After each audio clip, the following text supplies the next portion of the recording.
పెద్దలు గజేంద్ర సింగ్ షెకావత్ గారికి, ఆంధ్ర రాష్ట్ర ముఖ్యమంత్రి వర్యులు పెద్దలు సోదరులు పవన్ కళ్యాణ్ గారికి, ఉప ముఖ్యమంత్రి పవన్ కళ్యాణ్ గారికి, అదేవిధంగా నా పార్లమెంట్ నియోజకవర్గంలో ఉన్నటువంటి 7 ఎమ్మెల్యేలు బుచ్చే చౌదరి గారు, ఆదిరెడ్డి వాసు గారు, మద్దిపాటి వెంకటరాజు గారు, ముప్పిడి వెంకటేశ్వరరావు గారు, బత్తిని బలరామకృష్ణ గారు, అదేవిధంగా వేదిక మీద ఉన్నటువంటి అధికారులకి, సోదర సోదరీమణులకి, వేదిక ముందున్నటువంటి సోదర సోదరీమణులందరికీ కూడా నా నమస్కారాలు నేను తెలియజేస్తున్నాను.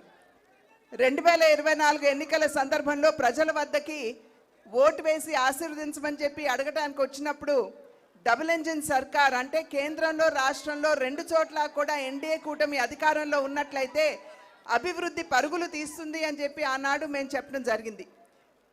ప్రజలు విశ్వసించారు. డబుల్ ఇంజిన్ సర్కార్ కావాలనుకున్నారు.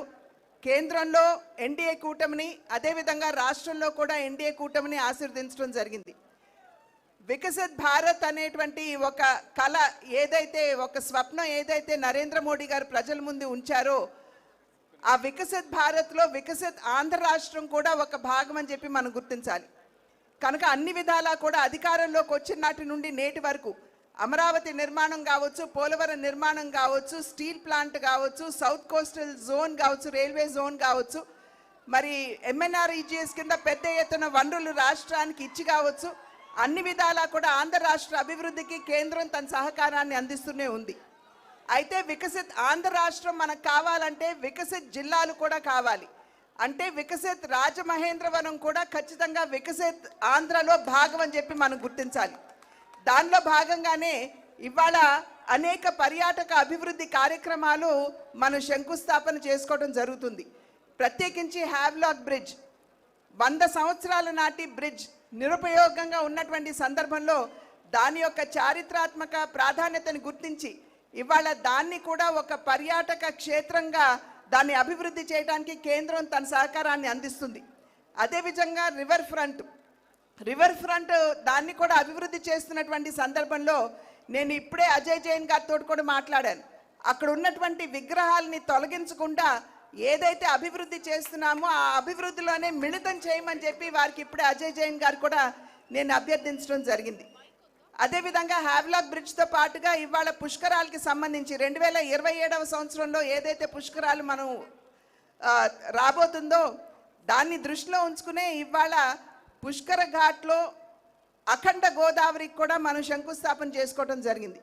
కనుక అభివృద్ధి రాజమహేంద్రవరాన్ని ఇందాక సోదరులు దుర్గేష్ గారు మాట్లాడుతూ హెరిటేజ్ జిల్లాగా రాజమహేంద్రవరాన్ని గుర్తించాలి అని చెప్పి వారు అభ్యర్థించారు. ప్రజలందరికీ గుర్తుండే ఉంటుంది.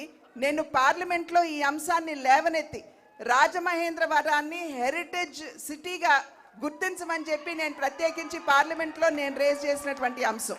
కనుక ఖచ్చితంగా పెద్దలు గజేంద్ర సింగ్ షెకావత్ గారు ఇక్కడే ఉన్నారు.